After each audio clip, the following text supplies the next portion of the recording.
Ararkes Arnoldi Podcast. Halo teman-teman Arkes, balik lagi nih sama gue Vira di sini dan temen gue siapa? Farah di sini. Asik. Jadi episode kali ini gue ngundang temen gue, namanya ini Farah. Kegiatannya tolong dijelaskan dong Farah. Iya, aku lagi kuliah semester akhir nih. Doain ya tanggal 30 mau sidang. Mantap. Kuliah di mana kak? Aku kuliah di Budi Luhur. Jurusan? Aku jurusan desain. Ya, yang Komunitas bagi yang visual. berminat, bercanda. Oke, jadi hari ini kita mau ngomongin tentang masa lalu kali ya. Masa lalu kita dong. Oke. Oke.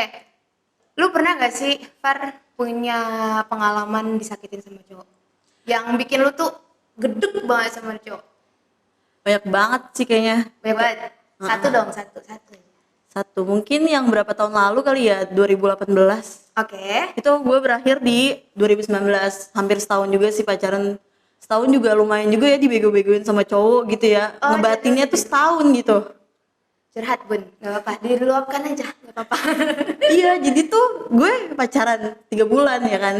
Baru awal 3 bulan biasanya lagi sayang-sayangnya kan sama cowok. Iya. Pas lagi 3 bulan gitu. Taunya gue dibohongin. Dibohongin gimana tuh? Jadi kayak menurut gue tuh hal yang besar ya, kalau menurut apalagi di umur gue yang sekarang gitu, yang kayak hal kayak gitu harusnya gue tahu gitu pas gue awal pacaran. Akhirnya Iya. gue harus menyeleksi nih cowok mana sih yang cocok buat gue gitu. Iya. Bukan kayak nerima cowok apa adanya gitu. Itu kayak udah nggak banget deh zaman sekarang punya prinsip gue nerima cowok apa adanya tuh nggak banget. Udah enggak, Iya. udah basi. Basi banget cowok kayak gitu. Iya. Terus Itu kayak gue baru tahu kalau dia tuh ternyata dia punya anak, Gigi duda gitu. punya anak? Iya, anaknya juga udah umur 5 tahun, Fir. Sorry banget, gue kaget.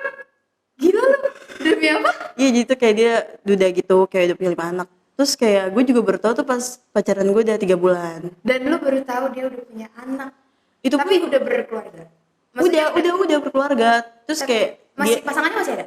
pasangannya udah meninggal. Pas gue nanya sama dia, pasangannya udah meninggal kayak karena penyakit jantung gitu. Terus gue mikir kayak gue lagi sayang-sayangnya nih sama nih cowok gitu.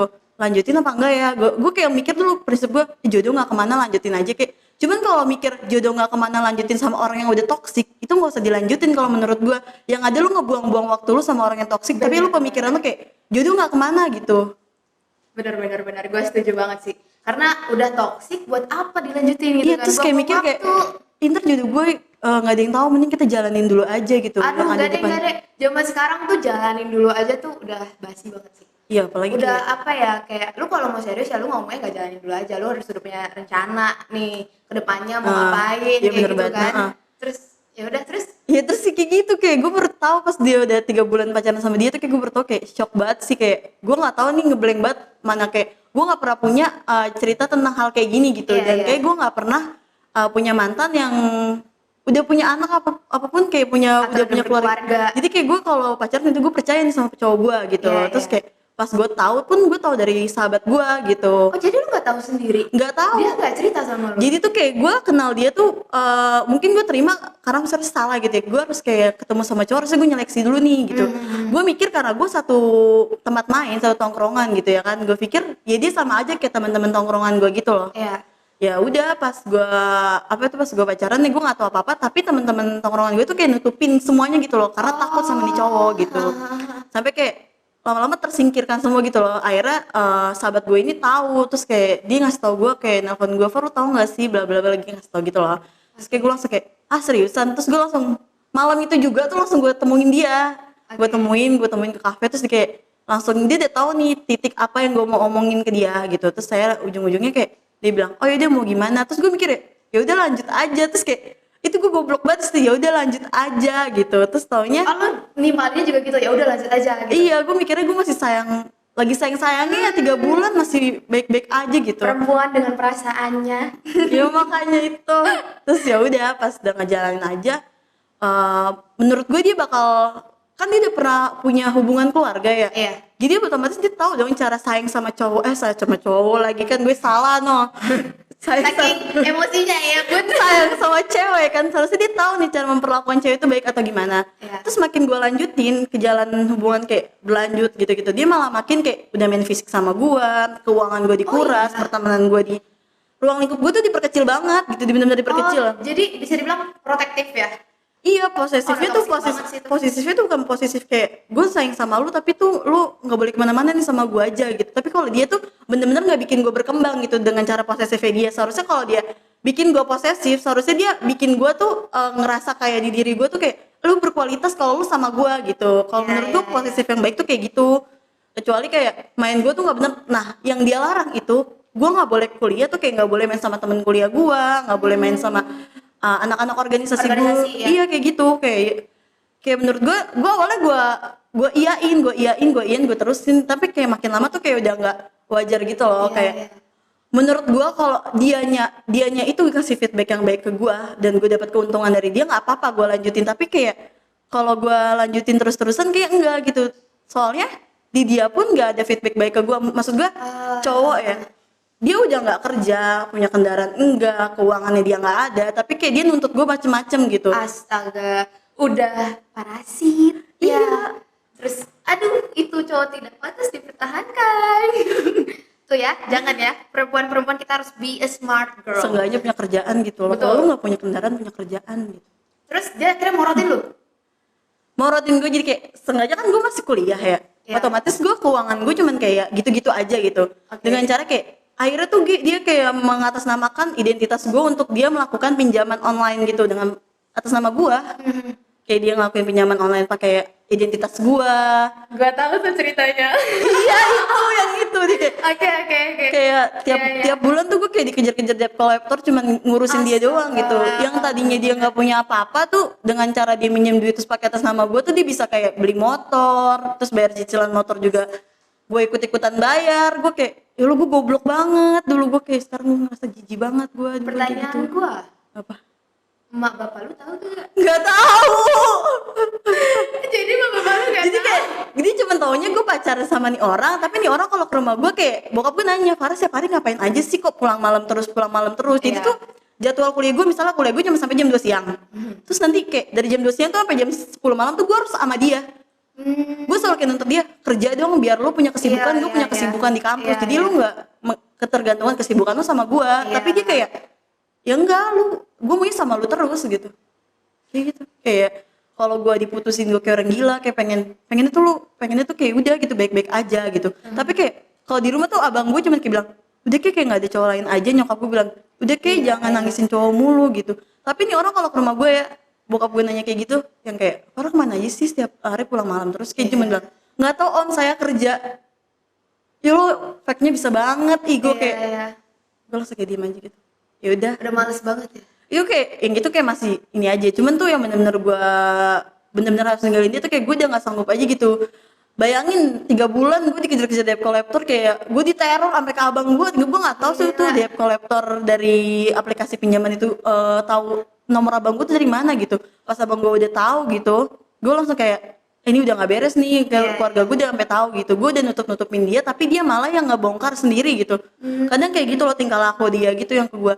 Kayak ibaratnya even kayak gue dikasarin gitu, dia emang gak selingkuh gitu. Gue jarang banget yang namanya punya pengalaman diselingkuhin. Oh, jadi lu belum pernah diselingkuhin? Belum pernah. Tapi kalau lu nya selingkuh? Belum sih. Oh, belum. Berarti ada rencana? Ya boleh kali ya coba. Jangan ditiru, tolong jangan ditiru. Ya daripada kita disakitin terus, kita cobain kali ya. Kalau bisa dua-duanya kenapa harus satu?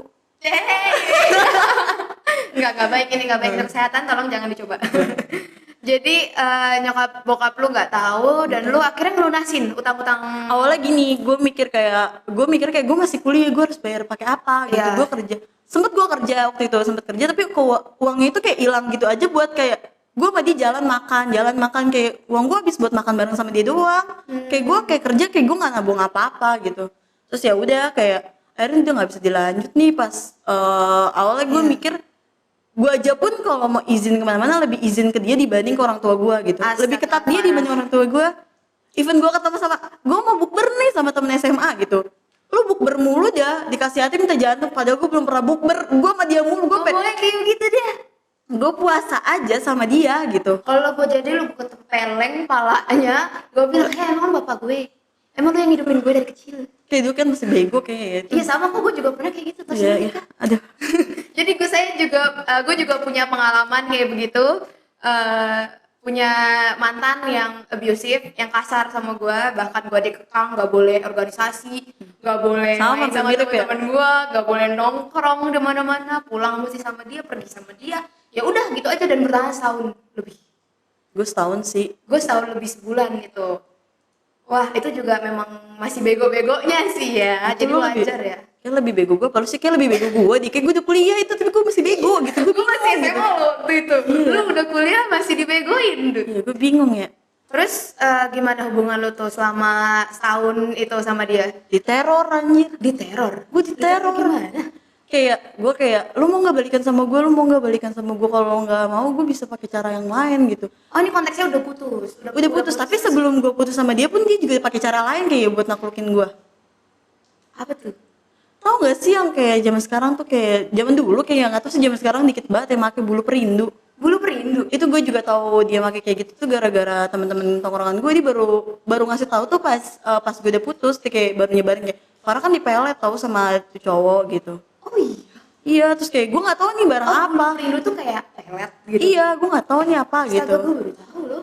Sampai gue nyari juga, gue nggak tahu Fir, gue nyari di Google, gue sampai kayak nyari di Google gitu kan, terus kayak iya kok kayak gini. Gue baru tau pas gue udah putus, kayak gue rasa kayak alhamdulillah gitu. Iya, Tadinya tuh gue masih kan bertahan yang soal keuangan itu ya. Terus kayak pas gue bilang lo ganti ya, gue nggak mau tahu ini kan duit lo yang make. Gue gitu Iya, katanya kan makainya berdua gitu. Dia mikirnya kan makainya berdua gitu. Kayak gue bilang kan lo doang itu buat motor lo, gue kata gitu. Terus kayak udah akhirnya gue bagi dua tuh, bayar utang tuh gue bagi dua. Oh, jadi akhirnya lu yang melunasin utangnya? Bagi dua sih, tapi dia tuh kayak nahan gitu loh, nahan kayak buat bayar utang ke guanya tuh nahan. Jadi kayak lebih kayak gue terus nih nunggu gue dikejar-kejar, dia baru kayak yaudah nih bayar gitu. Ada ya ternyata kisah seperti itu. Jadi buat temen-temen nih yang punya pengalaman sama kayak Farah, mungkin bisa belajar dari pengalamannya Farah. Jangan mau lagi dibego-begoin sama cowok, udah cukup gitu ya. Apalagi sampai baru tahu tadi kan latar belakangnya ternyata udah berkeluarga. Iya. Nah jadi buat teman-teman yang mungkin lagi deket sama orang, dipelajarin dulu latar belakangnya. Jangan langsung Perlu jadi banget yang aja. namanya nyeleksi cowok tuh, perlu Betul, banget. perlu banget. Apalagi kita udah makin bertambah umur gitu kan. Kita udah makin harus menyeleksi, kayak jangan buang-buang waktu lagi deh buat cowok-cowok yang gak penting, ya Iya, kan? lu udah bukan SMA lagi anjir. Iya, udah tua. Iya, udah tua. Udah maksudnya udah menuju dewasa gitu. Terus gue mau nanya lagi nih sama lu, Dut. Lu punya nggak pengalaman pelecehan seksual? Kalau menurut secara pelecehan seksual secara fisik kayak langsung disentuh gitu kayak belum nih. Paling cuman kayak teman-teman doang kali. Kayak menurut gue teman-teman gue kayak cuma bercanda juga, dan karena juga gue ngisengin dia juga gitu. Oh, Jadi memang kayak, bercanda lu kayak gitu juga iya, gitu. jadi kayak menurut gue fan-fan aja selagi dia nggak bikin gue kesel atau menurut gue ini nggak banget nih, nggak harus kayak gini gitu temenannya gitu. Itu baru kayak nggak pernah kayak gitu. Cuman paling kayak sosial media kali ya, banyak banget yang nge-pop gue titit ah. Banyak banget yang nge-pop gue titit, tau gak sih lo? Sekali gue buka DM titit mulu. Gue bingung dia tuh sange apa gimana ke gue. Gue kayak nggak pernah vulgar banget di sosial media gitu. Kayak gini-gini aja sebenarnya ya. Iya. Berarti sebenarnya menurut lu itu pemikiran cowok-cowok di sini yang masih sempit apa gimana tuh? Kayak Kalau mereka gitu? gue bingung deh cara dia buat gue memuasin hawa nafsu gue nih kemana gitu. Jadi kayak dia nyebar foto-foto dia tuh kayak ke cewek ini, padahal dia nggak tahu nih cewek itu gimana gitu. Iya. Sedangkan masih ada kayak konteks kayak lu bisa nonton bokep di Twitter gitu, kenapa harus ke gua gitu? Gua juga nggak bakal ngelayanin lu. Mungkin karena lu cantik. Ya Allah, makasih. Ya, seneng.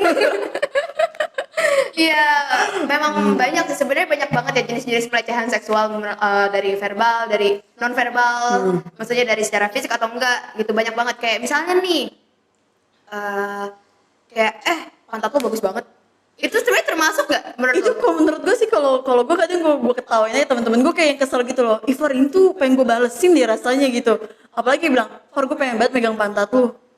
Lu pernah digituin? Pernah. Dan lu gak menganggap itu pelecehan seksual? Gue diemin aja. Oke. Kalau ditanggapin malah makin jadi kayak sering juga ada yang kayak video call gue di line. Gue nggak tahu dia dapat line gue dari mana, dia dapat WA gue dari video mana. call apa tuh? Tiba-tiba gue angkat ya, dia lagi ngapain tuh? Lo bayangin dah, lo bayangin aja deh lagi ngapain dah. Masa gue ceritain, gue bagiin dah. Vici plus S. Iya. Oh my god. Gue bingung. Ya harus ngapain, gue nanggepin email, gue matiin aja, kadang gue record, gue sebar aja di Instagram. Tapi lu merasa risih gak sih? Merasa tersinggung Gue gak sih? kalau dia nge-pub kayak masuk ke DM Instagram, ke filter gitu ya, Aha. request, jadi nggak, menurut gue biasa aja dan nggak gue tanggepin. Cuman kalau udah masuk kayak udah ke WA, apalagi kayak Iya, WA iya. gue kan kayak temen-temen gue doang yang tahu gitu, dan dikit banget kayak orang udah deket gitu baru gue kasih WA. Nah kalau lain mungkin gara-gara gue sering masuk grup bokep kali ya. jadi dari situ juga bisa jadi gitu. Tapi belum tentu tahu cewek yang pakaian seksi itu bisa diasal pakai. Benar. Far, minum dulu dong. Iya, ini dari mana nih? Iya, kita udah ngobrol banyak nih. Aus dah. Aus kan? Ini dari di Mabuk Kopi, sama ini ada makanan dari Kupur Ayam. Hanya di Bintaro. Kasih Vira. Enak gak? Enak. Enak kan? Coklatnya Iyalah berasa. gratis, enak lu. Iya, jadi tadi nyampe mana? Itu pelecehan seksual. Oh iya, pelecehan Emang lu seksual. pernah Vir? Gue pernah sama mantan gue sendiri. Diapain? Ya, adalah yang belum bisa gue ceritakan. Oh, gitu. Nanti kita mungkin akan bahas di episode selanjutnya. Buat yang penasaran. Tapi gue ada pengalaman seperti itu Tapi juga. menurut lu pengalaman yang kayak gitu yang lu pernah alamin itu, nggak apa-apa kan gue nanya? Nggak apa-apa dong. Itu bikin lu trauma gitu gak sih? Iyalah, bikin trauma lah itu. Kan kalau menurut gua kan orang-orang yang nge-pub ke gua ataupun menurut lu itu termasuk pelecehan gitu. Kalau menurut gua kayak jadi biasa aja dan gak gua tanggepin dan gak masuk ke mental gua gitu. Oh, berarti lu biasa aja, lu nggak mengambil banyak pikiran tentang itu. Dulu awalnya gua ngeliat jijik banget dah, ngapain sih lu nge-pub Iya, gitu. kayak bagus aja. Iya, tapi kayak makin lama ya udah kadang-kadang gua lucu-lucu aja gua kirim temen-temen gua ya kan. Gua bagi Iya, nih iya. biar dosanya bareng-bareng gitu. Bukan saya. Oke, gue pernah punya pengalaman kayak gitu juga, dan itu membuat gue trauma karena gue nggak menginginkan gitu loh, hal-hal yang kayak gitu tuh gue nggak suka gitu, dan gue belum siap untuk itu gitu. Dan ya itu butuh gue waktu 4 tahun. 4 tahun buat gue healing, buat gue bisa menganggap diri gue itu berharga lagi. Makanya itu cowok-cowok anjing yang kayak gitu tuh, tolong jangan beredar banyak-banyak. Banyak nanti korbannya soalnya. Gak gampang soalnya bagi cewek itu buat keluar dari masa gelap kayak gitu, keluar dari traumanya mereka. Dan gak semua perempuan bisa cepet healing kayak gitu kan. Kayak gue aja butuh 4 tahun coy. Gue aja 2 tahun nih jomblo. Itu malunya aja. 2 tahun jomblo gak punya pacar, tapi belum tentu belum punya cowok loh. Cowok gue banyak kok. Oh tapi jadi bisa dibilang apa tuh Par? Ya. HTS. Ya gitu kali ya. Coba tanyain sama cowok-cowok yang lain gitu. Jadi available gak nih Par? Boleh dong. Bagi yang berminat ya, tolong. Oke, kayaknya kita udah ngobrol banyak banget nih Far. Thank you banget udah sharing pengalaman lu sama gue di sini. Dan buat teman-teman juga yang mungkin punya banyak pengalaman yang kayak Farah, boleh banget di komen di YouTube kita di Arnoldi Entertainment, dan juga di like dan di subscribe. Juga follow Instagram arkes.id. Oke, bye bye. Thank you guys. See you.